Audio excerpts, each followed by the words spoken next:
Chapter 5. Dipper stared into his reflection in the mirror, blinking weary-eyed and running a hand through his bedhead locks, his fingers slightly tugging at the tangled mess.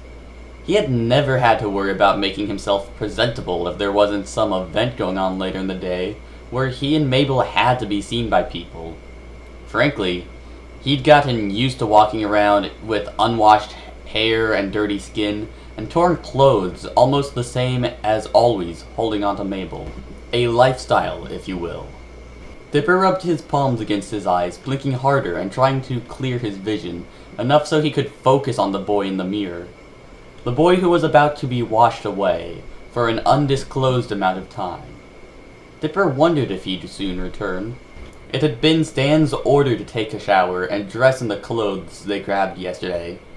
Literally grabbed, Dipper thought grimly. They had rushed to the shack in record time, with Stan pressing on the gas far more than earlier. The twins had no qualms with Stan's method of payment, so to say. They weren't strangers to that, really. And it wasn't like the shack itself wasn't a huge indication of what Stan used to pay the bills. Dipper recalled the earlier night, where he and Mabel were up all night sorting the clothes, with Dipper having to endure Mabel's happy squeals about her new outfit choices. She'd chosen tons of shoes, one that was covered in small lights-out glue whenever she stomped. Socks were taken for both the twins, and then the numerous amount of skirts and jeans. They'd chosen clothes by matter of importance, in case they ever needed to leave right away, per Dipper's words. Mabel had grabbed multiple shirts with sequins and glitter and things Dipper complained about blinding him. But she seemed to gravitate more towards the sweaters. Ironically, the ones that had been brought over the first time. Now he had a set of clothes sitting on the closed toilet seat. A folded pair of jeans, a clean orange t-shirt, and some poofy vest Mabel had insisted he try. She added a pair of sneakers and some socks before throwing the clothes toward him and assuring she'd be fine alone in the attic. He made sure she had locked the door before letting Stan lead him to the bathroom.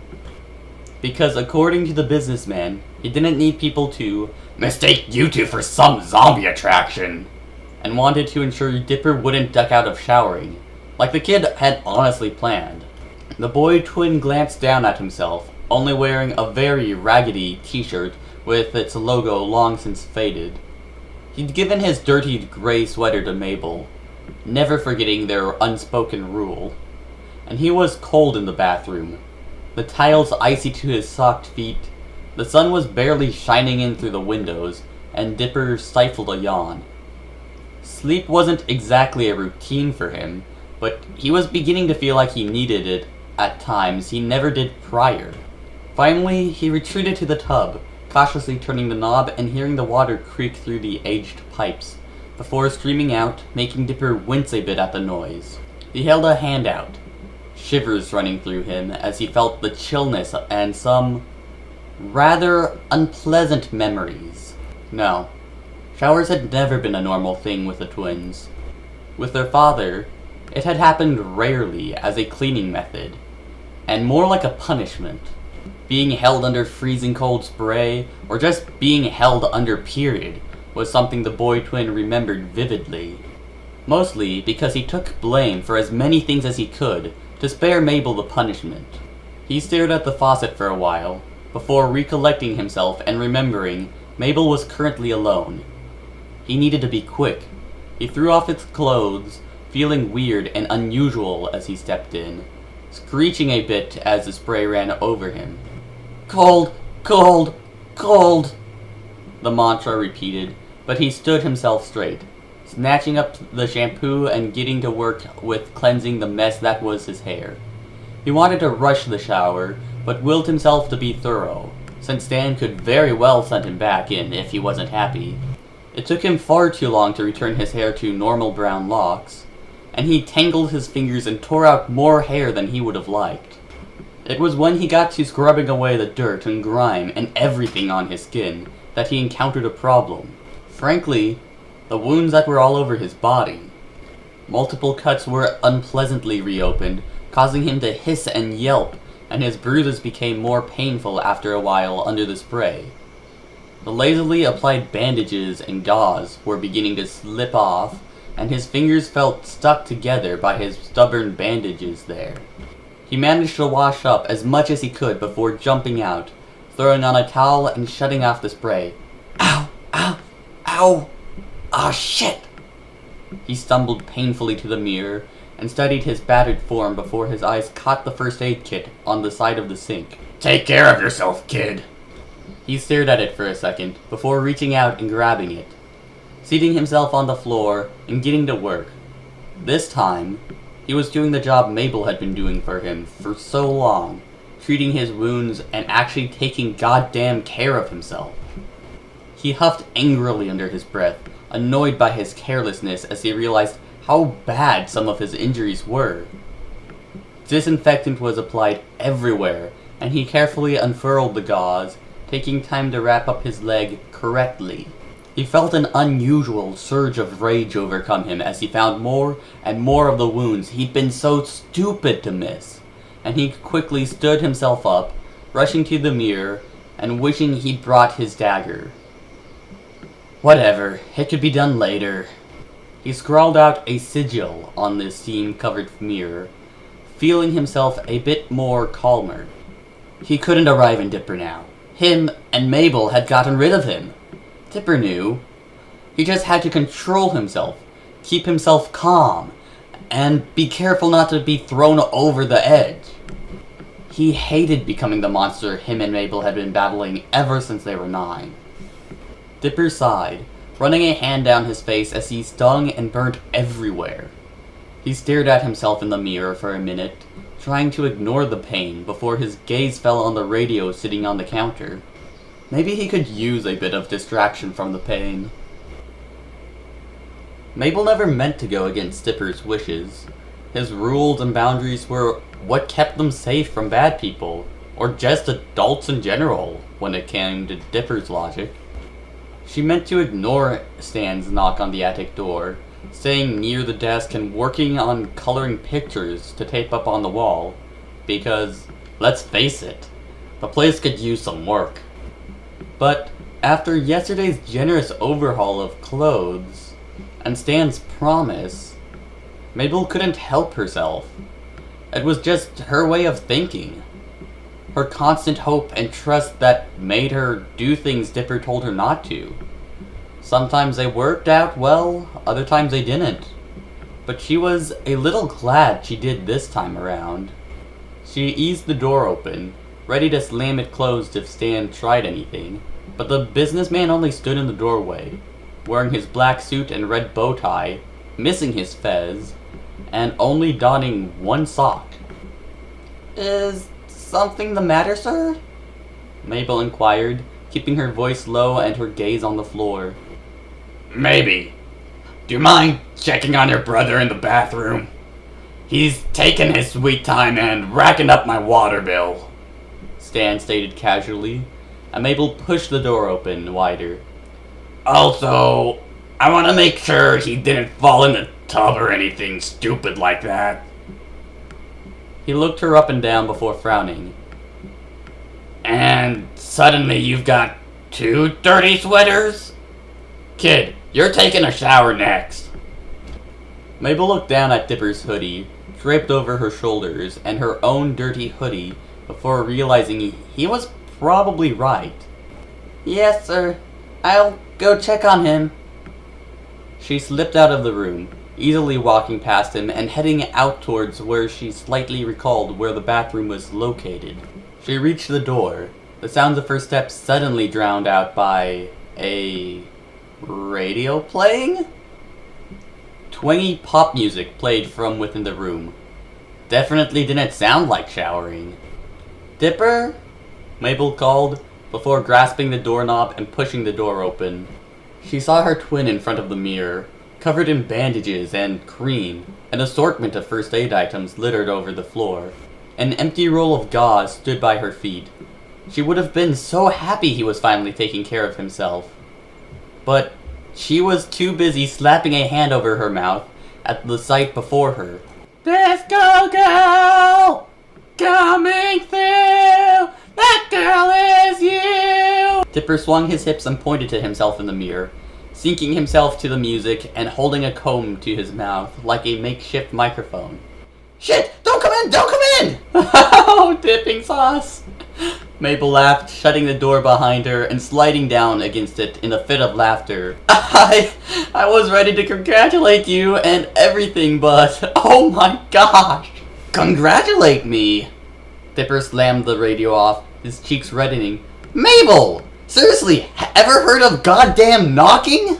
Like we ever cared about privacy before, Mabel snorted before rubbing her eyes, attempting and failing to stop her giggles as Dipper glared, pouting grumpily. Finally, she managed to calm herself down, and she gestured to the items that littered the floors. You finally took care of yourself, Dip!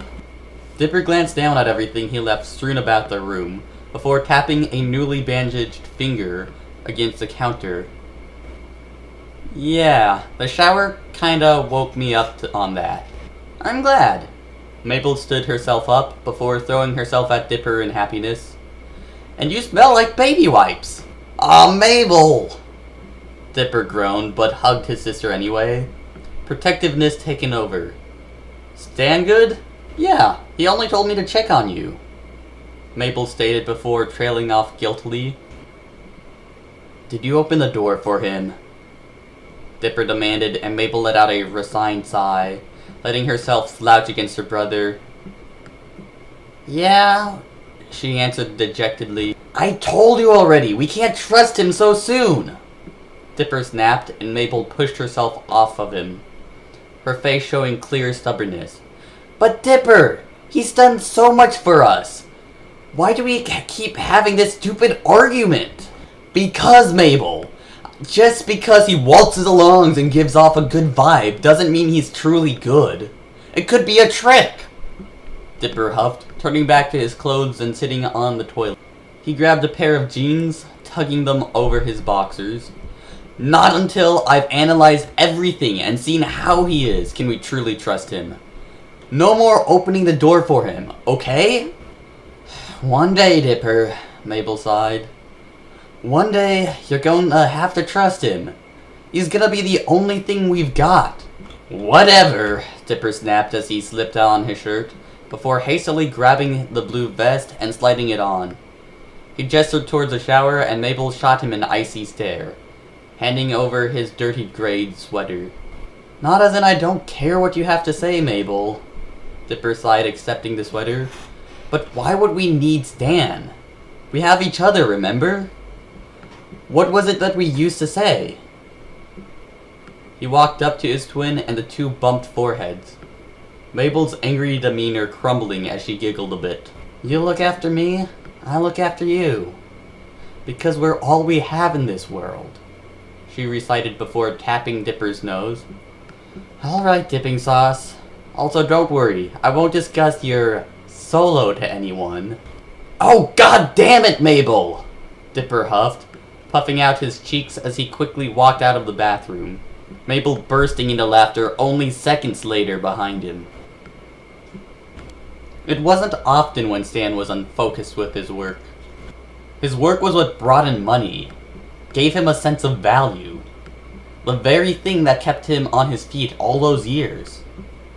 The only times he'd been distracted from everything were the times when Ford was gone, and the day they finally made up and agreed on the shack. Stan had been so ridiculously happy, he gave free shirts out to random tourist groups that day, then regretted the decision and raised the price. But that was beside the point. Normally, the aged businessman breezed through the tours with his air of confidence and charisma.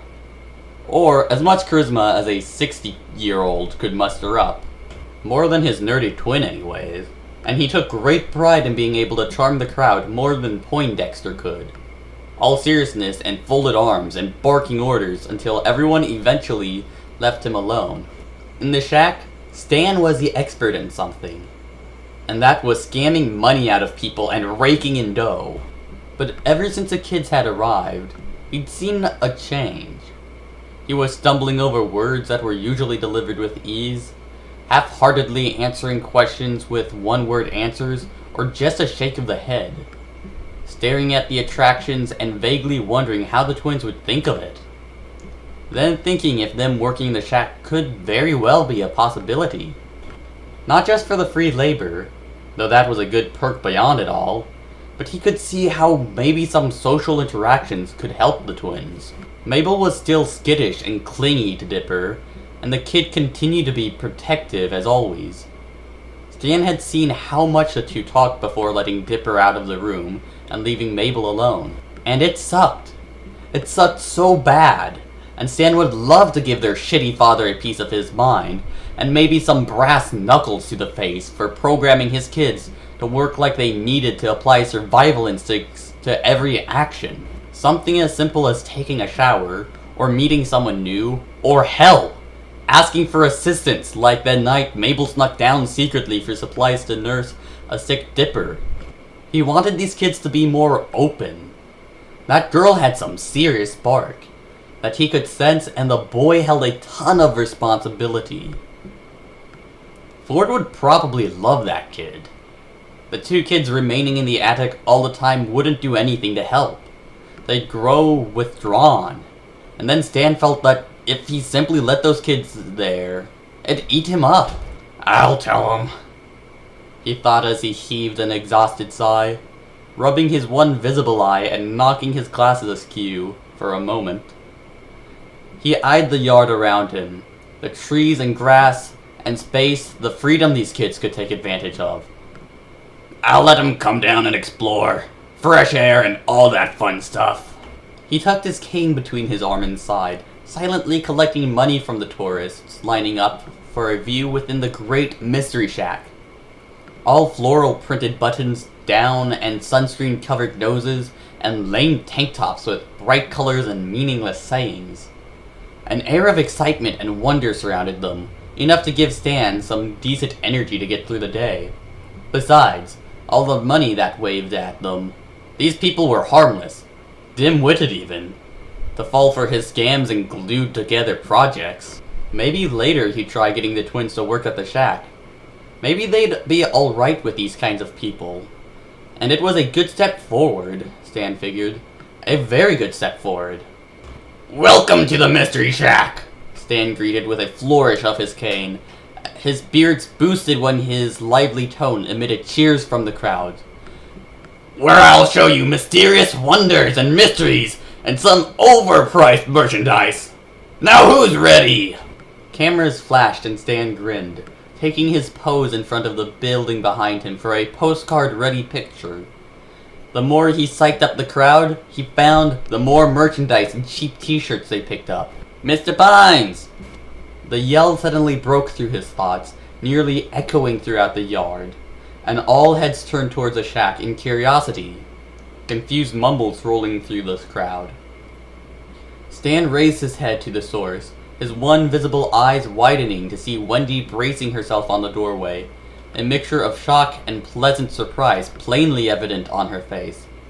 She wordlessly pointed and directed the businessman's attention to the two small forms, making a beeline right for him.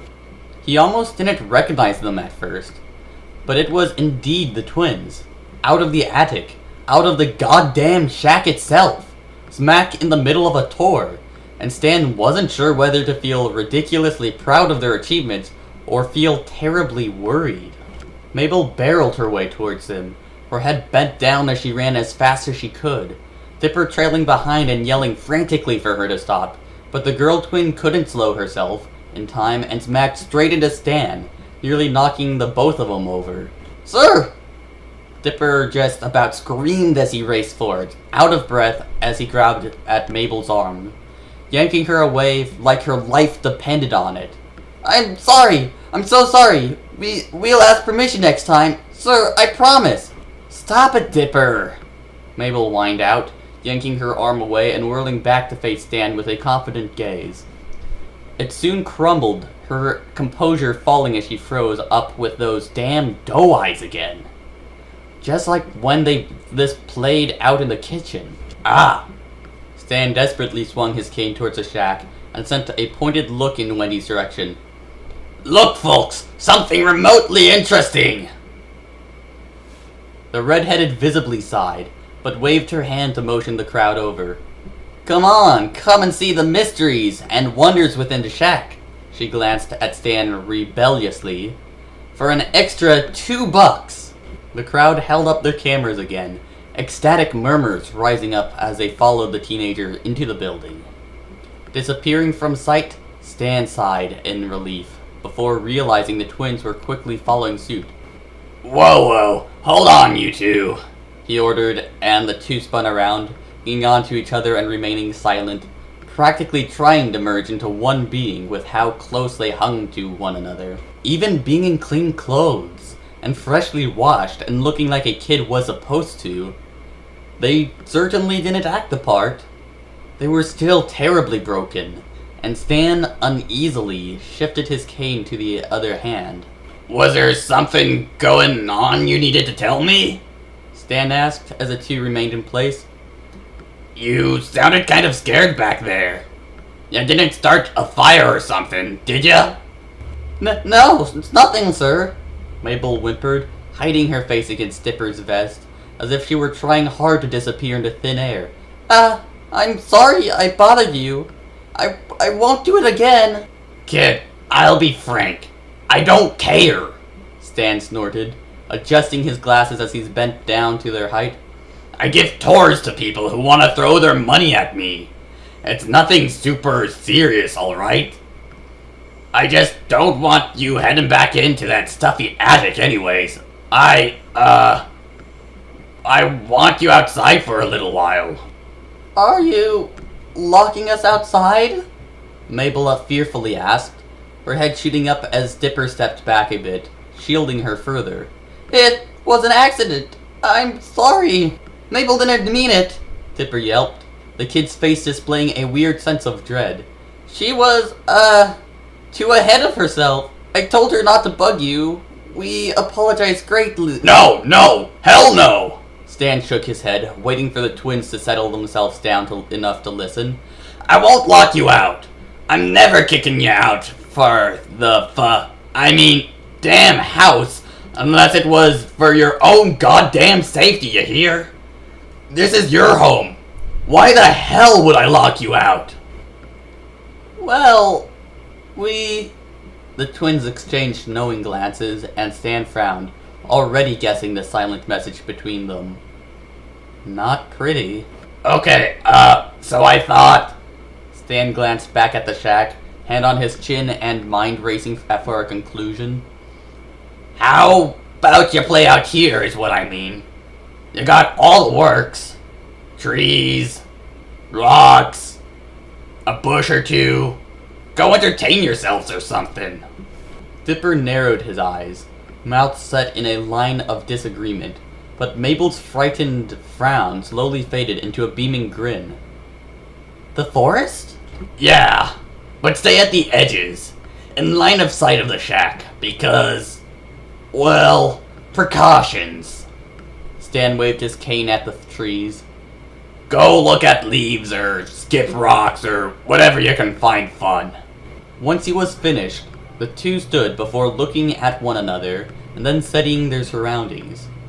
Despite Stan's obvious permission, they looked like they had never had the opportunity to run around and didn't know what to do with it. Eventually, Mabel whispered something to her twin. Dipper frowned before he got a tired grin finally broke through, and the two giggled. The sound that broke the shell of uncertainty, and they raced each other to the tree, like there was no tomorrow. Stan watched for a second, hand clasped over the 8-ball on his cane. Ford had lain down some traps or barriers or something or other, he knew. The usual creatures had left them well enough alone, but just in case... Zeus! Stan called the instant he entered the gift shop, catching the handyman restocking shirts. Watch the twins, will ya? I'm letting them run free outside, and I need someone to keep an eye on them for safety precautions.